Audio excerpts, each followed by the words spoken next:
여러분 안녕하세요. 지금은 새벽 3시 모텔입니다. 제가 실습을 두 번째 나와가지고 여성 실습을 나와서 그 주변에 모텔을 잡았어요.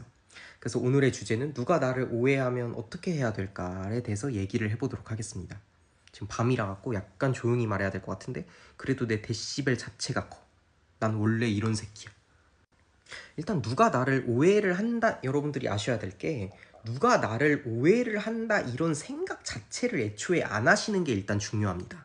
누가 나를 오해를 하면 어떻게 해야 될까, 이 주제에 대해서는 되게 얘기가 많이 나오잖아요. 애초에 저는 그런 거 자체를 생각을 안 하면서 살았어요. 아니 그럼 너무 피곤하잖아. 뭐 조금만 뭐 걸그치는 게 있으면 쟤가 나를 오해하는 거 아닌가? 쟤가 나를 어떻게 생각하나, 이런 거를 너무 따지면 피곤해서 어떻게 사냐고. 이제 그런 거를 안 따지고 이렇게 쿨한 정신 상태를 유지하는 게, 그게 이제 훈련이 돼야 되는 거거든요. 만약에 그게 잘 안 된다 그럼 여러분들이 그렇게 하려고 훈련을 하면 뇌라는 거는 방어 기제가 있기 때문에 그 훈련한 대로 또 효과가 나옵니다. 그래서 애초에 그냥 남이 나를 어떻게 생각하는지를 너무 의식을 하고 살면 안 돼. 그게 첫 번째입니다. 그럼 당연히 뭐 누가 나를 오해를 하고 자시고 하는 것 자체를 모르겠지. 응? 그냥 남을 있는 그대로 보고 그냥 재밌게 얘기하고 나의 진심을 보여주고 좋은 사람들과 즐겁게 소통을 하면서 이제 나와 결이 맞는 사람들, 그리고 결이 맞지 않더라도 좋은 사람들과 이제 행복하게 지내고 있으면 누가 나를 뭐 어떻게 오해를 할 수도 있지 않을까, 이런 생각 자체가 뇌에서 들 리가 없겠죠, 잘 웬만하면. 근데 이제 그래도 살다 보면 오해를 할 상황이 생길 수가 있잖아요. 그러면 이제 정당한 오해인지 아닌지 확인을 해보는 절차가 필요합니다.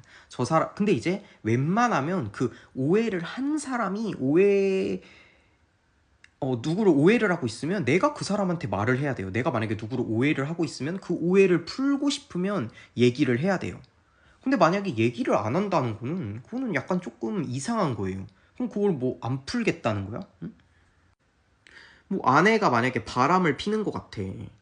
그러면 어떻게든 뭐 얘기를 해야지. 그리고 뭐 발뺌을 할 것 같으면 뭐 증거를 잡아오던가. 근데 만약에 증거가 안 나와. 그럼 어떻게 해야 되냐? 그럼 여기서가 중요한 거예요. 아내가 만약에 바람을 피는 것 같아. 근데 증거가 없어. 그럼 애초에 오해하는 마음 자체를 버려야 돼요. 증거가 일단 하나도 없잖아. 응? 그러면 애초에 네 오해하고 있는 정신 상태가 너를 피곤하게 만든다는 거야. 아무리 의심이 든다고 하더라도 증거가 없으면. 근데 만약에 진짜 의심이 들어. 왜냐면 증거를 막 이렇게 잘 인멸할 수도 있잖아요. 근데 그러면 막 이렇게 오해를 하면서 스트레스를 하지 말고, 그거는 합리적 의심이 될 수가 있어. 뭐 그렇게까지 의심이 드는 데에는 뭐 이유가 있겠지. 뭐 만약에 늦게 들어오면서 연락이 맨날 없다던가 뭐 이런 것들도 증거죠. 어떻게 보면 심적 증거. 완전 물적 증거는 안 될 수도 있지만, 그럼 이제 그때부터 확인 절차에 들어가는 거지. 뭐 진짜 직접적으로 물어보면 당연히 아니라고 하겠죠. 그렇기 때문에 어떻게든 뒤로 증거를 수집해갖고 밝혀내든지, 만약에 끝까지 안 밝혀내서 증거가 없으면 어떻게 해라? 내 머릿속에 있는 그 오해의 씨앗을 삭제하고, 내가 이렇게 오해가 좀 많은 사람이구나, 이런 걸 인정을 하고 오해를 안 하고 살겠다고 다짐을 해야 되겠죠. 그래서 그렇게 살면 될 것 같습니다. 그렇기 때문에 이 논리로 내가 만약에 오해를 받고 있어도 그 오해를 한 사람이 나한테 얘기를 안 하면 그럼 내가 신경을 쓸 필요가 없는 거예요. 아니 뭐 오해를 하는 것도 제대로 풀 용기가 없는데 그게 어떻게 나와 관계를 계속 이어갈 사람이냐고. 그리고 시도 때도 없이 오해를 하는 사람이 만약 있으면 그런 사람은 진짜 피곤한 사람이에요. 아니 뭐 세상에 재밌는 게 얼마나 많은데 뭘 그렇게 오해만 하고 살아, 귀찮게. 아니 그냥 네 할 거 하면 되잖아. 뭘 그렇게 오해할 게 많아? 네가 그렇게 남한테 바라는 게 많으니까 쓸데없이 오해하는 게 많은 거거든요. 그러니까 요즘에 많이 나오는 말들이, 누가 오해를 하면 그냥 그대로 두세요. 그러니까 그게 이거랑 일맥상통하는 거예요. 아니 뭐 누가 오해를 하면 어떡하라고 나보고. 네가 나한테 뭐 오해를 풀려고 시도를 안 하는데 내가 뭐 네가 오해를 하든 놔둬야지. 응? 오해를 열심히 하세요. 열심히 하고 그럼 네 머리만 힘들지 나는 안 힘들어. 그러니까 누가 나를 오해를 하면 힘들어하면 그건 이제 내가 이제 내 감정을 낭비하는 거예요. 저는 이제 완전 실리적이고 약간 이기적인 사람이라 제 감정을 제일 우선으로 생각을 하거든요. 그리고 원래 사람의 본능이 그렇잖아요. 그렇기 때문에 내 감정을 지키기 위해서, 그리고 내가 막 그렇게 스트레스를 받으면 빨리 늙으니까 젊게 젊게 살기 위해서 그런 생각 자체를 안 해요. 그래서 가끔 보면 저는 제가 너무 뿌듯해요. 어떻게 이렇게 멘탈이 강철일까. 근데 솔직히 멘탈이 강철인 것도 강철인데 진짜 제 얘기를 들어보시면 그렇지 않아요? 누가 오해를 하면 어떡하라고 나보고. 뭐 내가 뭐 네 오해를 해명하기 위해 뭐 노력이라도 해야 된다는 거야? 뭐 애초에 오해를 네가 했으면 네가 나한테 얘기를 정중하게 청해서 오해를 풀면 되잖아. 응? 근데 네가 그러지도 않고, 아니 그러면 네 혼자 생각을 해서 나한테 내가 오해를 받고 있다는 생각을 안 들게 하던지, 네가 그렇게 나한테 티를 내면서 나는 너를 오해하고 있어, 나는 널 오해하고 있어, 이런 메시지를 준다는 게 애초에 그 새끼가 존나 관종이고 용기도 없다는 거거든요. 그렇기 때문에 그 논리에 의거해서 나는 신경이 안 쓰인다는 거야. 왜냐면 그런 애들은 그런 이유 때문에 그럴 게 뻔하기 때문에 내가 그런 것까지 신경을 계속 쓰고 있으면 피곤해서 살 수가 없어. 그래서 그냥 오해를 하면 오해를 하게 놔둡니다. 뭐 네 엄마한테 말해도 되고 누구한테 말해도 돼요. 그렇게 맨날 오해만 하고 사는 인간의 지인들 중에 제대로 된 새끼가 있을 리가 없어. 그러니까 그 누구한테 말을 하든 그거는 대수가 아니지. 근데 결론적으로는 나한테 피해만 안 오면 돼요. 예를 들면 나한테 갑자기 무슨 오해를 누가 했어. 뭐 제가 32년 살면서 그런 케이스는 없었지만 제 인생에 누가 나를 오해를 했는데 그거를 막 남들한테 얘기하고 다녀서 그게 막 얘기가 퍼지고 잘못되게 돼서 내가 피해를 입어. 그럼 어떻게 해야 되겠어요? 그 새끼를 명예훼손으로 고소를 해야 돼. 증거를 먹여가지고.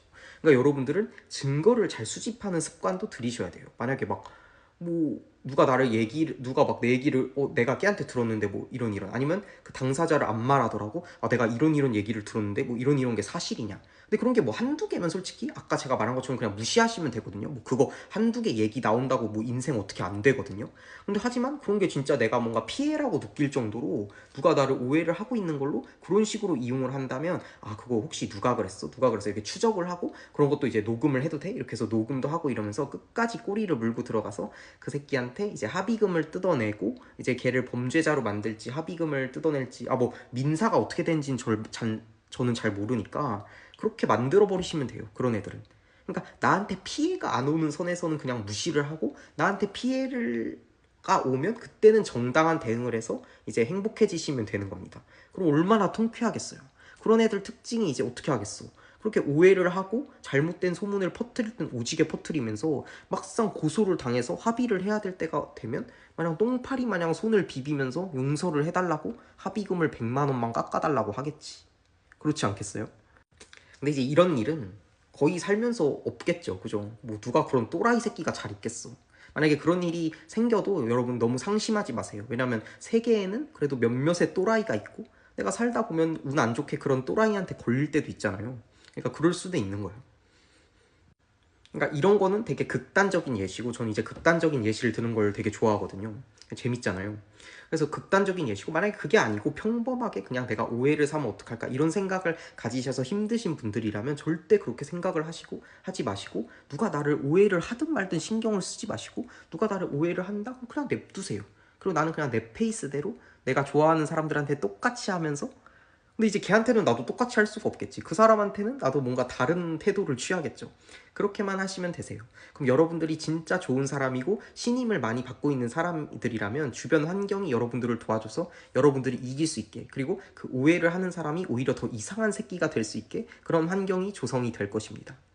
근데 만약에 정말 많은 사람들이 나를 오해를 하고 있고 뭔가 누군가가 나한테 진짜, 그러니까 그것도 문제야. 만약에 많은 사람이 나를 오해를 하고 있는데 아무도 그거에 대해서 나한테 얘기를 해주는 사람이 없어. 그러면 이제 자기 인생도 돌아봐야 되는 거죠. 아니면 내가 진짜 내가 직접 해명을 하거나, 내가 만약에 그 문제가 뭔지를 모르겠는데 왜 나를 오해하는지 모르겠는데 많은 사람들이 나를 오해해. 그럼 이제 나를 돌아봐야 되겠지. 그리고 주변 사람들한테 내가 물어봐야 되겠지. 뭐 어떻게 오해를 하냐? 왜 오해를 한 거냐? 근데 저는 살면서 그런 적이 한 번도 없어요. 왜냐면 저는 약간 좀 사람을 되게 좋아하고 사람한테 진심으로 대하는 걸 좋아하는 사람이라 갖고, 나를 오해하는 사람들은 대부분 이상한 사람들이야. 예를 들면 내가 뭐 친절하게 대해줬는데 제가 뭔가 꿍꿍이가 있어서 그럼 너무 피곤해서 못 살아 나는. 그냥 난 친절하게 해준 건데, 그럼 그런 애들은 그냥 그렇게 생각하게 놔둬야 돼. 왜냐면 대부분의 수많은 사람들은 나의 친절을 그냥 감사합니다 하고 받아. 그리고 나랑 이제 재밌게 잘 지내. 근데 아주 가끔의 사람들은 제가 나한테 뭐 꿍꿍이가 있어서, 그럼 그냥 냅둬요. 그리고 이제 그다음부터 그 대처를 하겠지. 그냥 걔한테는 뭐 별로 말을 안 건다던가. 응? 근데 그러면 알아서 또 오해가 풀려요. 그럼 지가 이제 쟤가 그런 게 아니었는데 내가 이렇게 하니까 나한테 말을 안 거는구나 이렇게 생각을 하겠지. 그래서 여러분들도 이렇게 한번 해보세요.